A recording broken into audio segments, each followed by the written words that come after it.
Hi friends, ಎಲ್ರಿಗೂ ನಮಸ್ತೆ. Welcome back to Deepika lifestyle and blogs. ಎಲ್ಲರೂ ಹೇಗಿದ್ದೀರಾ? ನಾನು ಚೆನ್ನಾಗಿದ್ದೀನಿ. ಐ ಹೋಪ್ ನೀವೆಲ್ಲರೂ ಚೆನ್ನಾಗಿದ್ದೀರಾ ಅಂತ ಅಂದ್ಕೊಂಡಿದ್ದೀನಿ ಸ್ನೇಹಿತರೆ. ಪ್ಲೀಸ್ ಫ್ರೆಂಡ್ಸ್, ಈ ವಿಡಿಯೋನ ಎಲ್ಲರೂ ಸ್ಕಿಪ್ ಮಾಡದೆ ನೋಡಿ ಅಂತ ಕೇಳ್ಕೊತೀನಿ. ಹಾಗೆ ಒಂದು ಲೈಕ್ ಕೊಡೋದನ್ನು ಕೂಡ ಖಂಡಿತ ಮರಿಬೇಡಿ.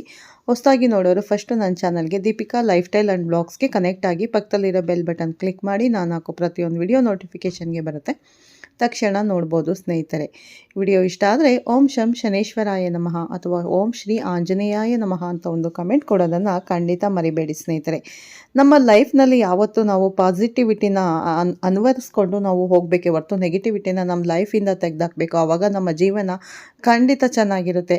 ಪಾಸಿಟಿವಿಟಿ ಯಾವಾಗಲೂ ನಮ್ಮ ಲೈಫಲ್ಲಿ ಇರಬೇಕು ಅಂದರೆ ಮನೆಯಲ್ಲಿ ಪೂಜೆ ಪುರಸ್ಕಾರಗಳು ಮಾಡಿಕೊಂಡು ಮನಸ್ಸನ್ನು ಶಾಂತವಾಗಿಟ್ಕೊಂಡ್ರೆ ಖಂಡಿತ ನಮ್ಗೆ ಒಳ್ಳೇದಾಗೇ ಆಗುತ್ತೆ. ದೇವರು ನಮ್ಮನ್ನು ಕೈ ಹಿಡಿತಾರೆ ಸ್ನೇಹಿತರೆ. ಬನ್ನಿ ನೋಡೋಣ. ನಾನಿವಾಗ ತಿಳಿಸ್ಕೊಡ್ತೀನಿ ಮಕರ ರಾಶಿ ಬಗ್ಗೆ.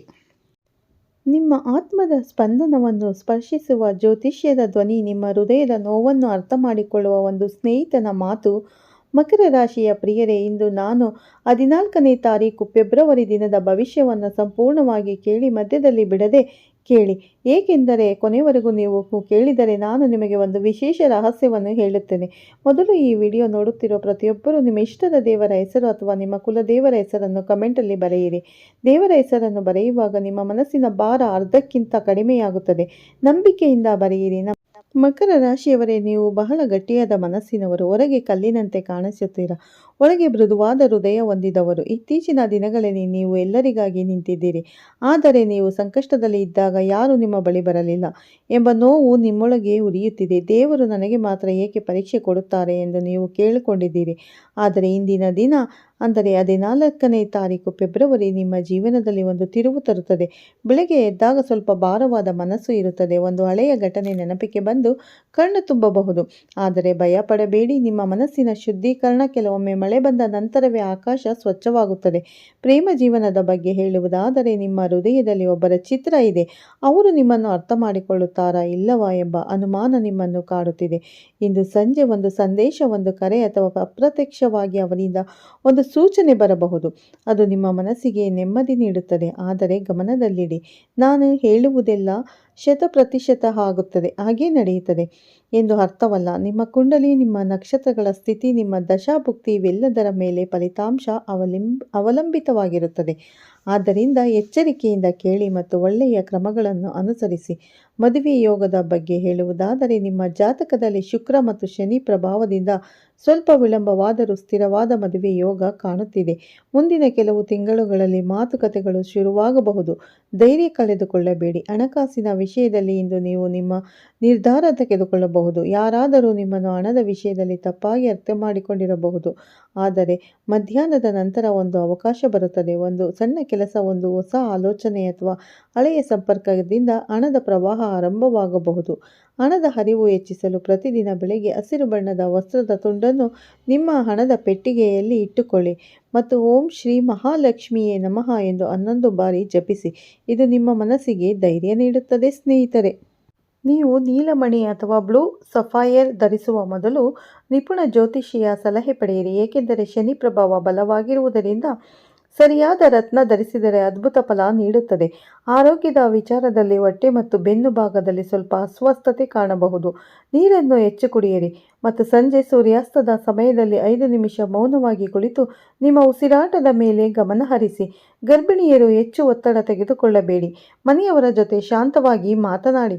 ವಿದ್ಯಾರ್ಥಿಗಳಿಗೆ ಇಂದು ಏಕಾಗ್ರತೆ ಹೆಚ್ಚಾಗುತ್ತದೆ. ನೀವು ಓದಿದ ವಿಷಯ ನೆನಪಿನಲ್ಲಿ ಉಳಿಯುತ್ತದೆ. ಉದ್ಯೋಗದಲ್ಲಿರುವವರಿಗೆ ಮೇಲಧಿಕಾರಿಗಳಿಂದ ಪ್ರಶಂಸೆ ಸಿಗುವ ಸಾಧ್ಯತೆ ಇದೆ. ಇಂದು ನಿಮ್ಮ ಶುಭ ಸಂಖ್ಯೆ 8. ಈ ಸಂಖ್ಯೆಯನ್ನು ನೀವು ದಿನದಲ್ಲಿ ಎಲ್ಲಾದರೂ ನೋಡಿದರೆ ಅದನ್ನು ಶುಭ ಸೂಚನೆ ಎಂದು ಭಾವಿಸಿ. ಆದರೆ ಮತ್ತೆ ನೆನಪಿಸುತ್ತೇನೆ, ನಾನು ಹೇಳಿದ ಪ್ರತಿಯೊಂದು ಮಾತು ನಿಖರವಾಗಿ ಹಾಗೇ ನಡೆಯುತ್ತದೆ ಎಂದು ಅರ್ಥವಲ್ಲ.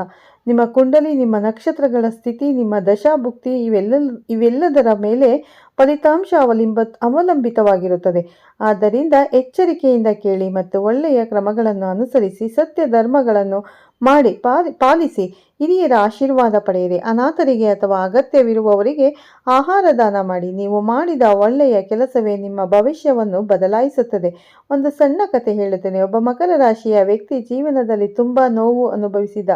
ಎಲ್ಲರೂ ಅವನನ್ನು ತಪ್ಪಾಗಿ ಅರ್ಥ ಮಾಡಿಕೊಂಡರು. ಒಂದು ದಿನ ಅವನು ದೇವಾಲಯಕ್ಕೆ ಹೋಗಿ ಮೌನವಾಗಿ ಕುಳಿತು ಅರಿತುಕೊಂಡ. ಅವನು ದೇವರನ್ನು ಕೇಳಿದ, ನಾನು ಯಾವ ತಪ್ಪು ಮಾಡಿದ್ದೇನೆ? ಉತ್ತರ ಬಂದಿಲ್ಲ. ಆದರೆ ಕೆಲವೇ ದಿನಗಳಲ್ಲಿ ಅವನಿಗೆ ಒಂದು ಹೊಸ ಅವಕಾಶ ಸಿಕ್ಕಿತು. ಅವನ ಜೀವನವೇ ಬದಲಾಯಿತು. ನಂತರ ಅವನು ಅರಿತುಕೊಂಡ, ದೇವರು ಅವನನ್ನು ತಯಾರಿಸುತ್ತಿದ್ದರು, ಕುಗ್ಗಿಸುತ್ತಿರಲಿಲ್ಲ. ಇದೇ ರೀತಿ ನೀವು ಕೂಡ ಈಗ ಪರೀಕ್ಷೆಯಲ್ಲಿದ್ದೀರಾ, ಆದರೆ ಅದು ನಿಮ್ಮ ಅಂತ್ಯವಲ್ಲ, ಅದು ನಿಮ್ಮ ಆರಂಭ ಸ್ನೇಹಿತರೆ. ಮಕರ ರಾಶಿಯ ಪ್ರಿಯರೇ, ನೀವು ಇನ್ನೂ ನನ್ನ ಜೊತೆ ಇದ್ದೀರಾ ಅಂದರೆ ದೇವರು ನಿಮಗೆ ಒಂದು ಸಂದೇಶವನ್ನು ಕಳುಹಿಸುತ್ತಿದ್ದಾರೆ ಎಂದು ನಾನು ಭಾವಿಸುತ್ತೇನೆ. ಏಕೆಂದರೆ ಮಧ್ಯದಲ್ಲಿ ಹೋಗಿಬಿಟ್ಟವರು ಈ ಶಕ್ತಿಯ ತರಂಗವನ್ನು ಅನುಭವಿಸಲು ಸಾಧ್ಯವಾಗುವುದಿಲ್ಲ. ನೀವು ಕೊನೆಯವರೆಗೂ ಕೇಳುವವರಲ್ಲಿ ಒಬ್ಬರು. ಅದೇ ನಿಮ್ಮ ಗೆಲುವಿನ ಮೊದಲ ಹೆಜ್ಜೆ. ಈಗ ನಾನು ಹೇಳಲಿರುವ ವಿಷಯ ನಿಮ್ಮ ಮನಸ್ಸಿಗೆ ತಟ್ಟಬಹುದು, ಆದರೆ ಅದೇ ಸತ್ಯ. ನೀವು ಯಾವಾಗಲೂ ಇತರರಿಗಾಗಿ ಬೆಂಬಲವಾಗಿ ನಿಂತಿದ್ದೀರಿ. ಮನೆಯವರ ಸಮಸ್ಯೆ ಆಗಲಿ, ಸ್ನೇಹಿತರ ನೋವಾಗಲಿ, ಕೆಲಸದ ಒತ್ತಡವಾಗಲಿ, ಎಲ್ಲದರಲ್ಲೂ ನೀವು ಮುಂದೆ ಬಂದಿದ್ದೀರಿ. ಆದರೆ ನಿಮ್ಮ ಮನಸ್ಸಿನ ನೋವನ್ನು ಕೇಳಲು ಯಾರು ಬಂದರು? ಈ ಪ್ರಶ್ನೆ ನಿಮ್ಮ ಹೃದಯದಲ್ಲಿ ಎಷ್ಟು ಬಾರಿ ಮೂಡಿದೆ ಎಂಬುದು ದೇವರಿಗೆ ಗೊತ್ತು. ಅದಕ್ಕಾಗಿಯೇ ಇಂದು 14ನೇ ತಾರೀಕು ಫೆಬ್ರವರಿ ದಿನ ನಿಮಗೆ ಆತ್ಮಬಲ ನೀಡಲು ಬಂದಿದೆ. ಇಂದು ಬೆಳಿಗ್ಗೆ ಯಾರೋ ಒಬ್ಬರು ನಿಮ್ಮನ್ನು ನೆನೆದು ಮಾತನಾಡಬಹುದು. ನೀವು ಅಂದುಕೊಂಡಿರದಿದ್ದರೂ ನಿಮ್ಮ ಬಗ್ಗೆ ಚರ್ಚೆ ನಡೆಯುತ್ತದೆ. ಕೆಲವರು ನಿಮ್ಮ ಮೇಲೆ ಈರ್ಷ್ಯೆ ಹೊಂದಿದ್ದಾರೆ, ಏಕೆಂದರೆ ನಿಮ್ಮ ಶ್ರಮ ಅವರಿಗೆ ಕಾಣಿಸುತ್ತದೆ, ಆದರೆ ನಿಮ್ಮ ನೋವು ಕಾಣಿಸುವುದಿಲ್ಲ. ಮಧ್ಯಾಹ್ನದ ಸಮಯದಲ್ಲಿ ಒಂದು ಸಣ್ಣ ತಕರಾರು ಉಂಟಾಗಬಹುದು. ಮಾತಿನ ಜಗಳ ಆಗುವ ಸಾಧ್ಯತೆ ಇದೆ, ಆದರೆ ನೀವು ಮೌನವನ್ನು ಆಯ್ಕೆ ಮಾಡಿದರೆ ನೀವು ಗೆಲ್ಲುತ್ತೀರಿ. ಶನಿ ಪ್ರಭಾವ ಇರುವ ಮಕರ ರಾಶಿಯವರು ಮೌನದಿಂದ ದೊಡ್ಡ ಯುದ್ಧಗಳನ್ನು ಗೆಲ್ಲಬಲ್ಲದು. ಇಂದು ಮಾತಿನ ಮೇಲೆ ಹಿಡಿತವಿರಲಿ. ಪ್ರೇಮ ಜೀವನದಲ್ಲಿ ಒಂದು ಅಸ್ಪಷ್ಟ ಭಾವ ಇದೆ. ನೀವು ಯಾರನ್ನಾದರೂ ಮರೆತು ಬಿಡಲು ಯತ್ನಿಸುತ್ತಿದ್ದರೂ ಅವರ ನೆನಪು ಬಿಡುತ್ತಿಲ್ಲ. ಅದು ಕಾರಣವಿಲ್ಲದೆ ಅಲ್ಲ. ನಿಮ್ಮ ಕುಂಡಲಿಯಲ್ಲಿ ಒಂದು ಅಪೂರ್ಣ ಸಂಧಾನ ಯೋಗ ಇದೆ. ಕೆಲವರು ಹಳೆಯ ಪ್ರೇಮ ಮತ್ತೆ ಸಂಪರ್ಕಿಸಬಹುದು, ಆದರೆ ತಕ್ಷಣ ನಿರ್ಧಾರ ತೆಗೆದುಕೊಳ್ಳಬೇಡಿ ಸ್ನೇಹಿತರೆ. ಒಂದು ರಾತ್ರಿ ಯೋಚಿಸಿ. ನಿಮ್ಮ ಮನಸ್ಸಿಗೆ ಶಾಂತಿ ಕೊಡುವ ವ್ಯಕ್ತಿಯನ್ನೇ ಆರಿಸಿ. ಮದುವೆ ಬಗ್ಗೆ ನೀವು ಚಿಂತಿಸುತ್ತಿದ್ದರೆ ನಿಮ್ಮ ಜಾತಕದಲ್ಲಿ ಸ್ಥಿರ ಜೀವನದ ಯೋಗ ಇದೆ. ಸ್ವಲ್ಪ ತಡವಾದರೂ ಉತ್ತಮ ಸಂಗಾತಿ ಸಿಗುವ ಸೂಚನೆ ಇದೆ. ಮುಂದಿನ ಕೆಲವು ಕಾಲದಲ್ಲಿ ಹಿರಿಯರ ಮೂಲಕ ಒಳ್ಳೆಯ ಮಾತುಕತೆ ಶುರುವಾಗಬಹುದು. ಧೈರ್ಯ ಕಳೆದುಕೊಳ್ಳಬೇಡಿ. ಹಣಕಾಸಿನ ವಿಷಯದಲ್ಲಿ ಇಂದು ಒಂದು ಬಾಗಿಲು ತೆಗೆದುಕೊಳ್ಳುತ್ತದೆ. ನೀವು ಬಹಳ ದಿನಗಳಿಂದ ಕಾಯುತ್ತಿದ್ದ ಹಣ ಅಥವಾ ಅವಕಾಶದ ಸುದ್ದಿ ಬರಬಹುದು, ಆದರೆ ಅದನ್ನು ಹಿಡಿದುಕೊಳ್ಳಲು ಧೈರ್ಯ ಬೇಕು. ಭಯಪಡುವವರು ಅವಕಾಶ ಕಳೆದುಕೊಳ್ಳುತ್ತಾರೆ.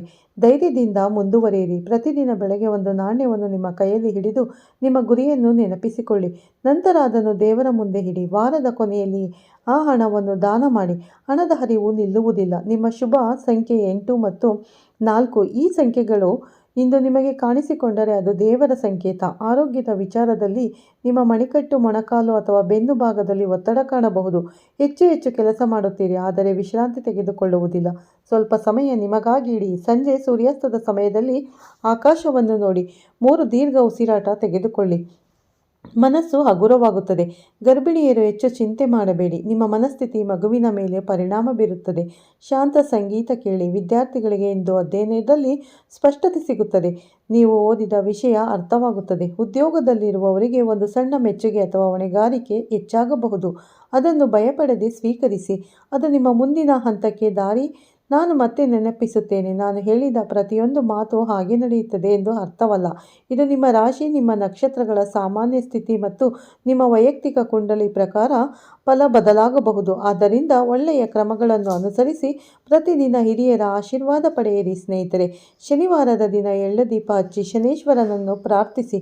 ನೀಲಮಣಿ ಧರಿಸುವ ಮೊದಲು ಜ್ಯೋತಿಷಿಯತ್ರ ಸಲಹೆ ಅವಶ್ಯಕ. ಇದೀಗ ಕೊನೆಯ ರಹಸ್ಯ. ನೀವು ಇತ್ತೀಚೆಗೆ ಅನುಭವಿಸಿದ ನೋವು ವ್ಯರ್ಥವಾಗಿಲ್ಲ.